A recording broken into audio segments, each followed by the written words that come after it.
Innal hamdalillah nahmaduhu wa nasta'inuhu wa nastaghfiruhu wa natubu ilaih wa na'udzu billahi min shururi anfusina wa min sayyiati a'malina may yahdihillahu fala mudilla lahu wa may yudlil fala hadiya lahu asyhadu an la ilaha illallah wahdahu la syarika lahu wa ashhadu anna nabiyyana Muhammadan abduhu wa rasuluh. Qala jalla sya'nuh ya ayyuhallazina amanu taqullaha haqqa tuqatih wa la tamutunna illa wa antum muslimun. Ya ayyuhallazina amanu taqullaha wa qulu qawlan sadida yuslih lakum a'malakum wa yaghfir lakum dhunubakum wa may yuti'illah wa rasulah faqad faza fawzan 'azima amma ba'd.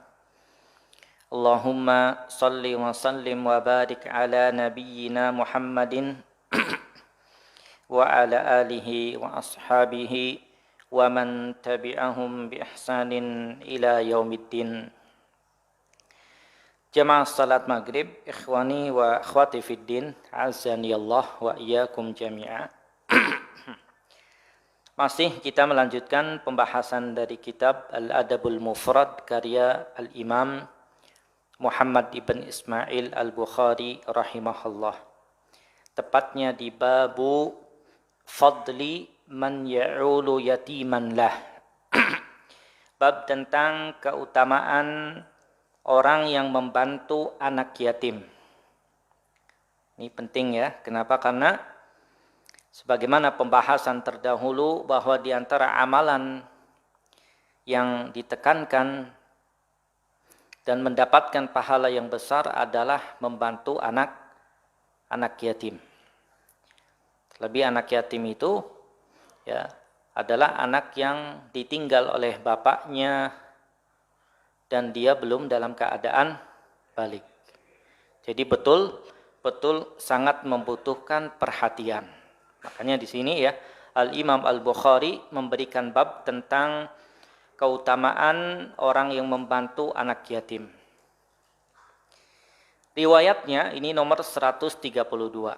Kata Muhammad, beliau mengatakan haddatsana Abul Yaman qal akhbarana Syu'aib ani Zuhri. Jadi dari Al-Imam Az-Zuhri beliau berkata haddatsani Abdullah ibnu Abi Bakrin anna Urwata ibn Zubair akhbarahu, bahwa Urwah ibn Zubair ya, seorang tabi'in mengkhabarkan, memberitakan, menceritakan kepada Abdullah bin Abi Bakar. Urwah ibn Az-Zubair. Jadi Urwah ini anaknya siapa? Anaknya Zubair bin Awam. Siapa Zubair itu? Siapa? Hah? Anaknya? Zubair bin Awam. Ini sedikit ya yang tahu tentang sahabat Rasulullah sallallahu alaihi wasallam. Zubair ibn Al-Awam ya, ini salah satu sahabat yang Rasulullah sebutkan al-asyrah al-mubasyaruna bil jannah. Termasuk di antara sahabat 10 sahabat yang dijamin masuk surga. Anak tanya lagi, yang 10 itu siapa aja? Hah? Jangan semua ya. Satu aja, siapa yang nyebutkan? Nah. Ya. Abu Bakar. Terus? Ini jangan borongan ya, satu orang ini. Ya, dari kita sebutkan yang pertama Abu Bakar. Ya. Abu Bakar fil jannah, Umar fil jannah, kemudian Utsman fil jannah, Ali fil jannah, kemudian Zubair ibn Al-Awwam, ini Zubair. Ya, kemudian siapa lagi? Tolhah ibn Ubaidillah. Kemudian Abdurrahman bin Auf. Kemudian Sa'ad bin Abi Waqqas. Kemudian Abu Ubaidah Ibnul Jarrah. Kemudian Sa'id bin Zaid. Jadi ada berapa? Ada 10. Di antaranya adalah Zubair, yaitu bapaknya Urwah. Ya. Sehingga Zubair ini ya termasuk di antara sahabat yang awal-awal masuk Islam di umurnya yang masih muda ya, umur belasan tahun ya, beliau masuk Islam. Ali bin Abi Thalib ya, kemudian sahabat-sahabat yang tatkala itu masih muda masuk Islam duluan. Sehingga termasuk di antara 10 sahabat yang tadi Nabi sebutkan dijamin masuk surga. Nah, sekarang kita masuk kepada sedikit ya profil tentang Urwah ibn Zubair, anaknya Zubair ini, Urwah. Urwah ya, ini seorang tabi'in. Dan tabi'in itu pengertiannya adalah orang yang ketemu dengan sahabat beriman. Ya, beriman ketemu dengan sahabat dan meninggal dalam keadaan itu. Ini tabi'in. Tidak ketemu dengan Nabi. Ya, beda dengan sahabat. Kalau sahabat itu pengertiannya orang yang ketemu dengan Nabi, beriman dengan Nabi dan meninggal dalam keadaan beriman. Itu sahabat. Kalau ini tabi'in, ketemunya dengan sahabat. Makanya Urwah ya, rahimahullah, ini beliau dilahirkan pada tahun 23 Hijriah. Ya, pada tahun berapa? 23 Hijriah. Anak tanya lagi, tahun 23 Hijriah itu berarti berapa tahun dari masa Nabi meninggal? Nabi meninggal tahun berapa? Ini banyak diamnya ini. Tahun 11 Hijriah. Berarti ini tahun 23 lahirnya. Lahirnya berarti di zaman khilafah siapa itu? Abu Bakar berapa tahun? 2 tahun lebih. Ya. Kemudian Umar berapa tahun? 10 tahun lebih. Ya. Kemudian setelah itu siapa? Utsman, agak lama. Ya, sehingga Urwah ya, seorang tabi'in ini lahir pada tahun 23 Hijriah. Dan Urwah ya, Ibn Zubair Ibn Al-Awwam ya, ini adalah seorang tabi'in yang memiliki ilmu yang luar biasa dalam. Bahkan beliau termasuk di antara min fuqaha 7 ahli fikih di Madinah. Ya, dari kalangan siapa? Dari kalangan tabi'in. Luar biasa. Ya, sehingga Urwah itu meriwayatkan hadisnya dari bapaknya Zubair, kemudian dari saudaranya yang bernama Abdullah, ya, kemudian dari ibunya Urwah itu siapa? Pertanyaan lagi. Bismillah. Siapa ibunya Urwah? Urwah ibn Zubair, berarti istrinya Zubair lah siapa? Radhiyallahu an. Siapa? Hah? Asma binti Abu Bakar. Asma itu saudarinya siapa? Aisyah radhiyallahu anha. Sehingga Urwah ini meriwayatkan hadis dari ibunya Asma binti Abi Bakrin. Dan juga meriwayatkan hadis dari Aisyah. Aisyah itu siapa? Bibinya. Khalatuh. Ya, khalehnya. Bibinya meriwayatkan dari Aisyah, kemudian dari Sa'id ibn Zaid, dari Hakim ibn Hizam, kemudian dari Abu Hurairah dan yang lain. Sehingga para ulama menyebutkan Di antara yang banyak meriwayatkan dari Aisyah radhiyallahu anha, istri Nabi, di antaranya adalah siapa? Urwah, karena keponakannya. Keponakannya bisa langsung tanya, ya, datang kepada bibinya, meriwayatkan. Ya. Kemudian yang meriwayatkan dari Urwah banyak, ya, para ulama, di antaranya adalah Atha, ya, seorang tabi'in yang besar. Kemudian Ibnu Abi Mulaikah, kemudian Abu Salamah ibn Abdurrahman, kemudian Imam Az-Zuhri meriwayatkan ini dari Urwah, kemudian Umar bin Abdul Aziz juga meriwayatkan dari Urwah, kemudian 5 anaknya yang semuanya jadi ulama yang meriwayatkan dari beliau. 5 anaknya, 5 anak laki-lakinya yang bernama Hisham, Muhammad, Yahya, Abdullah, dan Utsman. 5-limanya itu jadi ruwatul hadis. Berarti ulama yang meriwayatkan hadis. Ya, ini menunjukkan berkahnya siapa? Urwah, ya, rahimahullah, seorang tabi'in yang beliau ini, ya, termasuk di antara 7 ahli fikih di Madinah di masanya itu. Dan beliau rahimahullah meninggal pada tahun 94 Hijriah. Yaitu, ya, sepintas tentang seorang tabi'in yang bernama Urwah ibn Az-Zubair. Beliau memberitakan kepada Abdullah ibn Abi Bakar. Apa yang beliau kabarkan? Anna Aisyata zaujan Nabi sallallahu alaihi wasallam qalat. Nah, ini menghabarkan tentang riwayat dari bibinya. Siapa?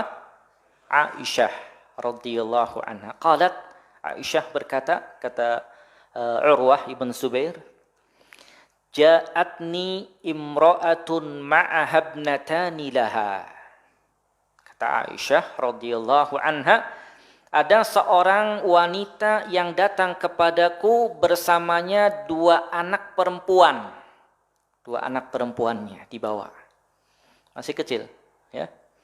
Fasa'alatni falam tajid indi illa tamratan wahidatan. Fasa'alatni.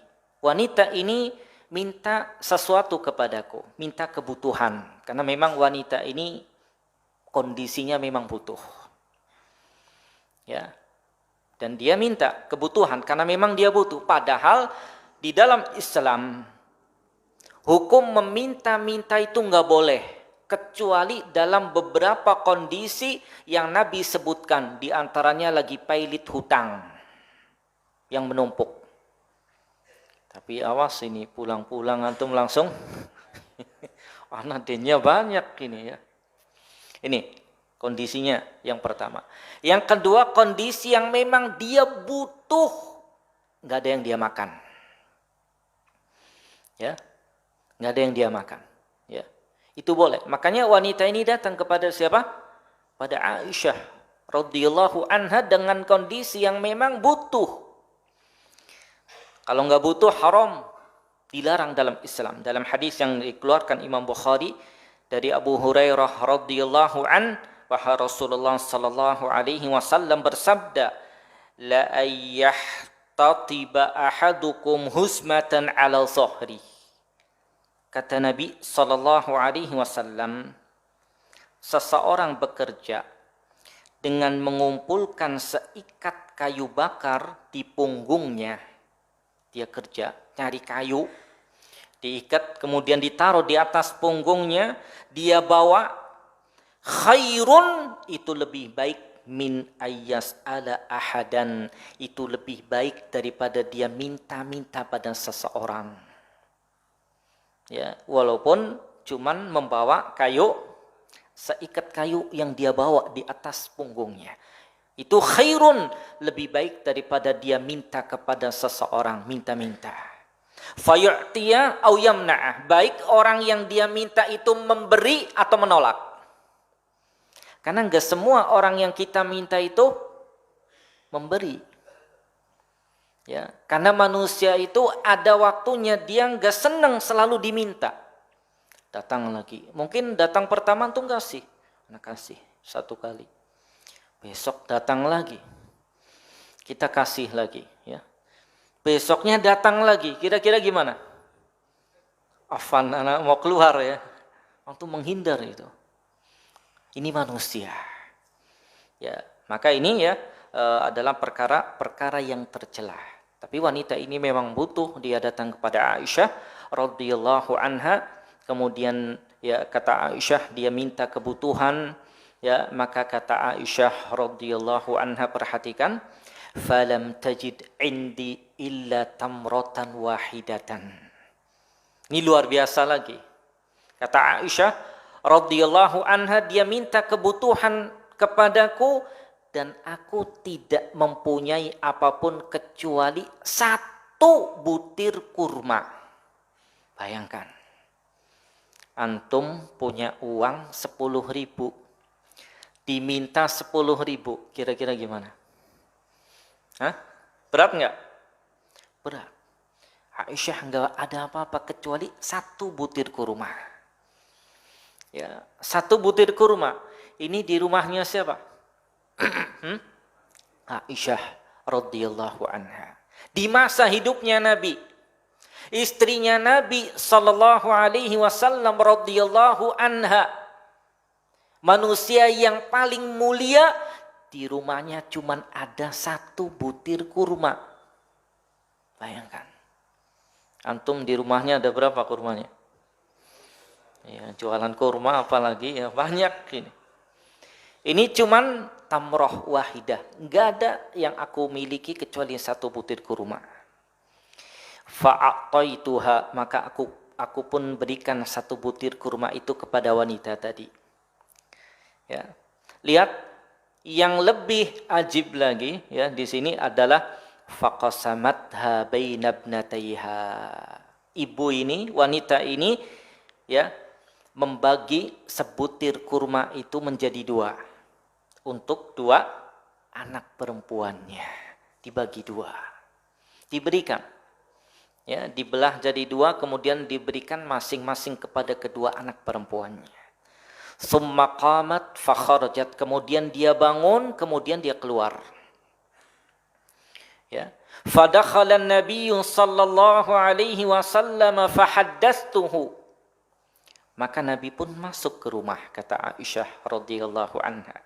Kemudian aku pun menceritakan kejadian tadi kepada Nabi sallallahu alaihi wasallam. Karena memang wanita ya kalau antum pulang ke rumah biasanya senang cerita, tadi ada ini, ada itu ya. Itu perempuan. Nah, antum kalau pulang ke rumah jadi apa dulu? Pendengar dulu. Jangan antum yang cerita dulu. Diam dulu, oh cerita. Nah, ya dengerin dulu. Ini yang memang dilakukan oleh juga Nabi Muhammad sallallahu alaihi wasallam. Nabi masuk kata Aisyah radhiyallahu anha, maka fahaddatstuhu, aku pun ceritakan tentang kejadian tadi. Faqal, maka kemudian Nabi pun mengatakan, man yali min hazihil banati syai'a, barang siapa yang menjadi wali dari anak-anak perempuan. Jadi wali di sini artinya membantu ya, menolong gitu ya. Fa ahsana ilaihin, kemudian berbuat baik kepada mereka, kunna lahu sitran minan nar, maka anak-anak wanita itu akan jadi sitro, akan jadi penutup, sater, penghalang baginya dari neraka. Jamaah salat maghrib, ikhwani wa akhwati fiddin, a'azzanillah wa iyyakum jami'a.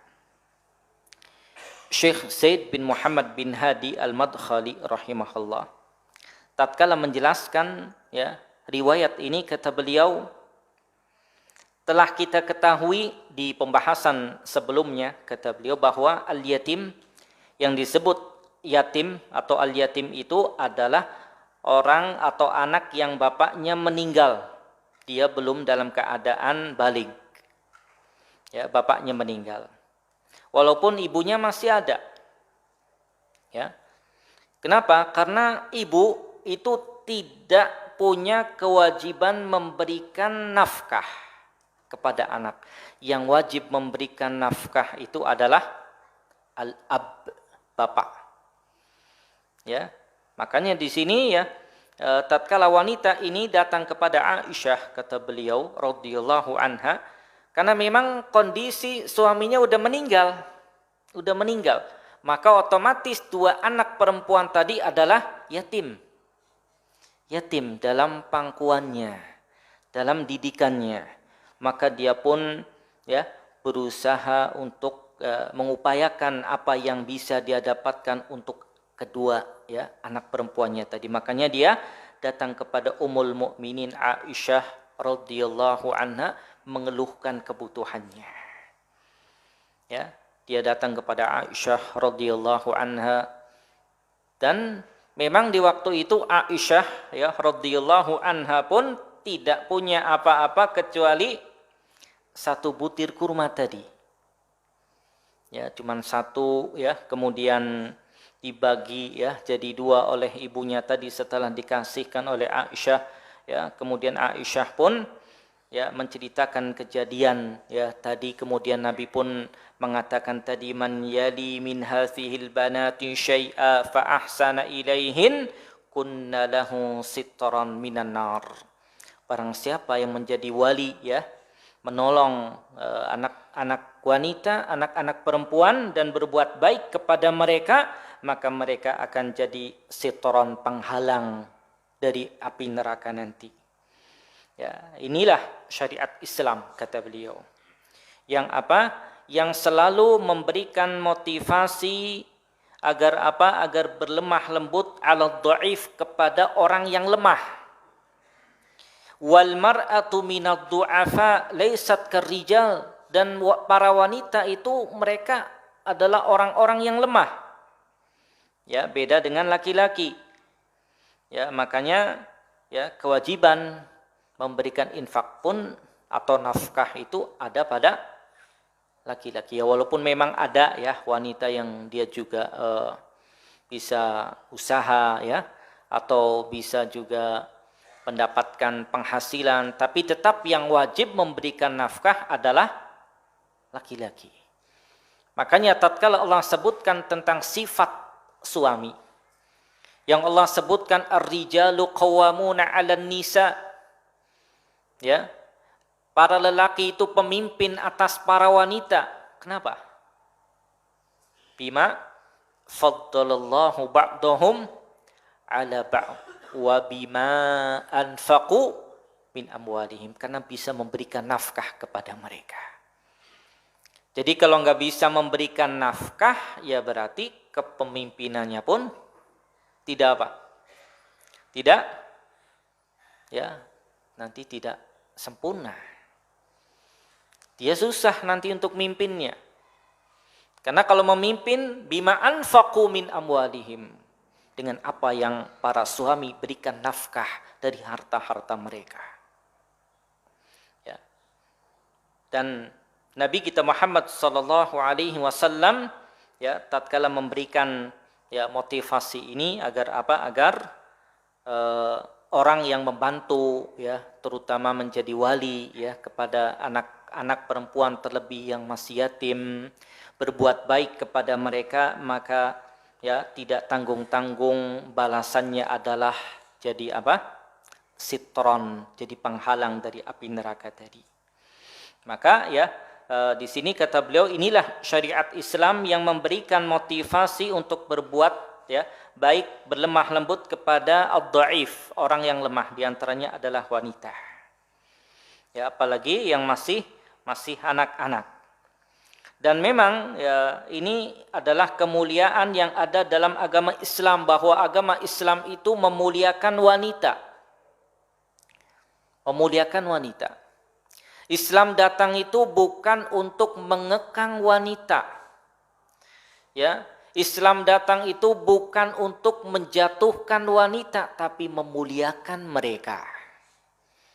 Beda dengan di zaman sebelum datangnya Islam. Ya, ahlul jahiliyah, orang-orang jahiliyah, mereka itu tidak memperhatikan perempuan. Bahkan la yarghubun fi wujudiha. Mereka enggak ada keinginan untuk adanya anak perempuan, enggak. Ya. Bahkan mereka itu kalau diberi kabar istrinya melahirkan anak perempuan, mereka wajahnya pun langsung berubah.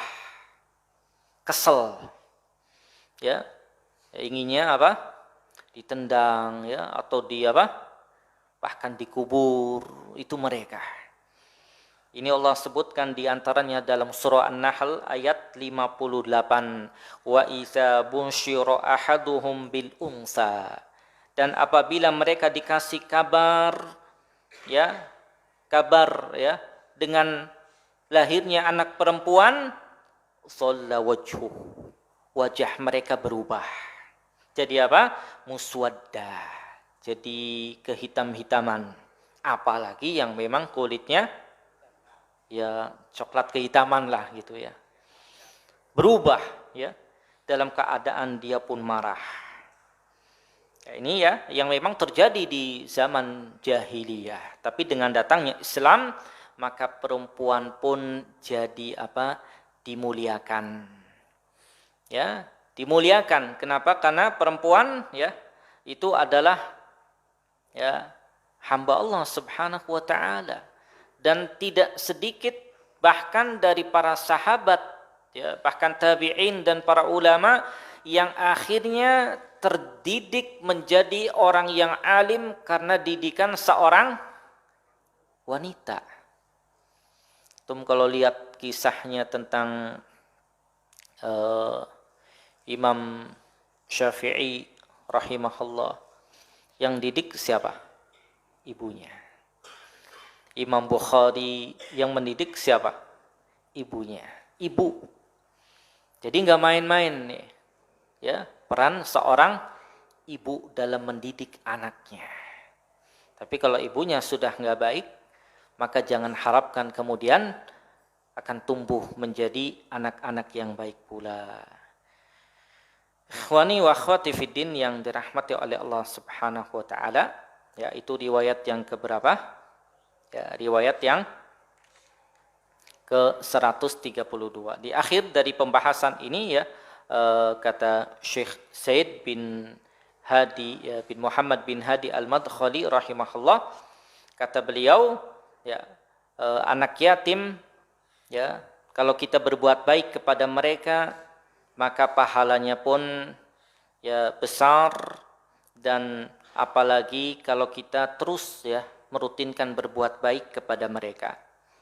Apalagi kalau kita dapati yatiman, ya anak yatim umpamanya yang masih dekat dengan ya kekerabatan kita ya atau tetangga kita, maka itu lebih ditekankan lagi untuk kita bantu mereka. Karena Nabi kita Muhammad sallallahu alaihi wasallam mengingatkan kita, ana wa kafilul yatimi fil jannah kahatain. Kata Nabi sallallahu alaihi wasallam, aku dan orang yang menjamin dan menanggung dan membantu anak yatim di surga itu seperti apa? Seperti ini.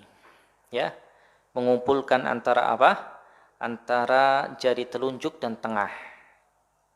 Artinya dekat. Bahwa Nabi sallallahu alaihi wasallam bersama mereka. Maka luar biasa bagi orang yang punya program mendata anak-anak yatim ya. Kemudian dia sisihkan hartanya ya. Tidak usah kita ngumpulin dari orang-orang ya. Dari kita sendiri nggak apa-apa, langsung bergerak. Nanti kalau ngumpulin ya tambah banyak malah tambah beban. Ya, cukup didata mana nih yang kita butuh ya dari kerabat kita dulu kita bantu. Ini pahalanya luar biasa. Tapi ingat, lillah, karena Allah Subhanahu wa taala, tanpa ada tujuan lain. Ya, tanpa ada tujuan lain. Lihat itunya enggak ya, tapi memang melihat anaknya, bukan ke arah lain. Ya, karena ini pahalanya besar dan juga akan dikumpulkan bersama Nabi Muhammad sallallahu alaihi wasallam fil jannah, di surga. Makanya kan sering ya diminta dalam doa-doa ya, terutama ya Allah, aku minta kepadamu ya Allah untuk murafaqah nabiyika, menemani nabimu di surga. Nah, ini diantara ya yang bisa bersama Nabi adalah dengan apa? Kafilul yatim, membantu dan menjamin anak-anak yatim. Jamaah salat maghrib, ikhwani wa akhwati fiddin yang dirahmati oleh Allah Subhanahu wa taala. Kemudian riwayat yang selanjutnya di 133 ya. Kata Al-Imam Muhammad ibn Ismail Al-Bukhari, beliau mengatakan haddatsana Abdullah ibn Muhammad qala haddatsana Sufyan ibn Uyainah an Safwan qala haddatsatni Unaisah an Ummi Sa'idin binti Murrah al-Fihri an abiha. Jadi kalau kita baca ini ternyata ya rawiyah yang meriwayatkan hadis itu tidak hanya laki-laki tapi juga perempuan. Tapi kadang yang ada jalur apa? Jalur mahram ya. Seperti tadi Urwah meriwayatkan dari siapa? Aisyah, yang itu adalah bibinya. Ya, jadi belajar langsung ya meriwayatkan gitu. Kemudian baru menyebutkan riwayatnya. Anin Nabi sallallahu alaihi wasallam, dari Nabi sallallahu alaihi wasallam bersabda, ana wa kafilul yatimi fil jannati kahatain au kahazihi min hazihi. Aku dan orang yang menjamin anak yatim, kata Nabi, di surga itu seperti tadi yang ana sebutkan ini. Ya. Berarti jauh apa dekat ini? Yang jauh itu ini sama ini jauh. Ini. Berarti dekat. Ana wa kafilul yatim fil jannah, kata Nabi. Aku dan orang yang menjamin anak yatim di surga seperti ini. Berarti dekat dengan siapa? Dengan Nabi kita Muhammad sallallahu alaihi wasallam. Dalam riwayat yang selanjutnya hampir sama, ana wa kafilul yatimi fil jannati hakaza. Ya, aku dan orang yang menjamin anak yatim di surga itu seperti ini. Ya, seperti ini. Sebutkan. Ya, ini menunjukkan ya 3 riwayat ini sangat gamblang dan jelas pahala yang besar bagi apa? Bagi orang yang memperhatikan dan membantu anak yatim. Ya, baik yatimnya itu anaknya laki-laki ataupun perempuan. Terlebih kalau anak perempuan tadi Nabi sampai sebutkan ya jadi apa? Sitron minan nar. Jadi apa? Jadi penghalang dari neraka. Jadi jangan kemudian sedih kalau ternyata anaknya perempuan semua, umpamanya, jangan. Ya, selama dia, kata Nabi, sabar dalam mendidiknya, berbuat baik kepadanya, maka itu akan jadi apa? Penghalang dari api neraka. Bahkan Nabi kita Muhammad sallallahu alaihi wasallam ya, Allah berikan kepadanya 7 ya dari anak-anak. 4 perempuan, 3 laki-laki. Yang laki-laki semuanya meninggal dalam usia di bawah 2 tahun. Yang pertama siapa tuh anak laki-lakinya? Siapa? Hah? Yang pertama Qasim ya, kemudian siapa? Qasim, kemudian sebelumnya ya Qasim, kemudian siapa? Abdullah ya. Abdullah, kemudian Ibrahim. Ini anak laki-lakinya. Semuanya meninggal di bawah 2 tahun. Ya. Dan 4 anak perempuan Nabi sallallahu alaihi wasallam radhiyallahu anhunna semuanya meninggal sebelum Nabi meninggal. Kecuali Fatimah radhiyallahu anha yang meninggal 6 bulan setelah Nabi meninggal. Ya, itu Nabi 4 ya yang menyertai Nabi ya. Dan ini adalah merupakan apa? Merupakan ya, kesabaran Nabi Muhammad sallallahu alaihi wasallam. Jamaah salat maghrib, ikhwani wa akhwati fiddin yang dirahmati oleh Allah Subhanahu wa taala. Kemudian riwayat yang terakhir pada pembahasan kali ini ya adalah ya, asar dari sahabat yang bernama Abdullah ibn Umar radhiyallahu anhuma. Abdullah bin Umar ini ya sahabat yang juga banyak meriwayatkan hadis. Banyak meriwayatkan hadis. Dan beliau diantara seorang sahabat yang berpegang teguh dengan sunnah Nabi. Bahkan diriwayatkan beliau itu ya kalau melewati suatu tempat naik kuda ngikuti apa yang dilakukan oleh Nabi. Saking apa? Semangatnya dalam mengikuti sunnah Nabi Muhammad sallallahu alaihi wasallam. Abdullah bin Umar, apa yang beliau lakukan? Kata Muhammad ibn Ismail al-Bukhari, beliau mengatakan haddatsana Musa qala haddatsana al-Ala ibnu Khalid ibn Wardan qala haddatsana Abu Bakar ibnu Hafs. Beliau mengatakan anna Abdullah kana la ya'kulu ta'aman illa wa ala khiwanihi yatim. Bahwa Abdullah bin Umar ya radhiyallahu anhuma, beliau tidak makan makanan kecuali di sampingnya, di sekelilingnya itu ada anak yatim. Ini Abdullah bin Umar sampai seperti itu karena melihat keutamaan yang besar. Jadi enggak makan kecuali di sekelilingnya, di sampingnya itu ada anak yatim, diajak makan. Ya, jadi antum pulang dari masjid ini kalau makan nyari anak yatim. Ya, antum makan ayo diajak. Ya, ya kalau enggak antum kasih. Karena pahalanya begitu besar di sisi Allah Subhanahu wa taala. Dan ini menunjukkan sifat apa? Kata Syekh Said, menunjukkan sifat rahmah, kasih sayang yang ada pada hati seseorang, di antaranya Abdullah bin Umar.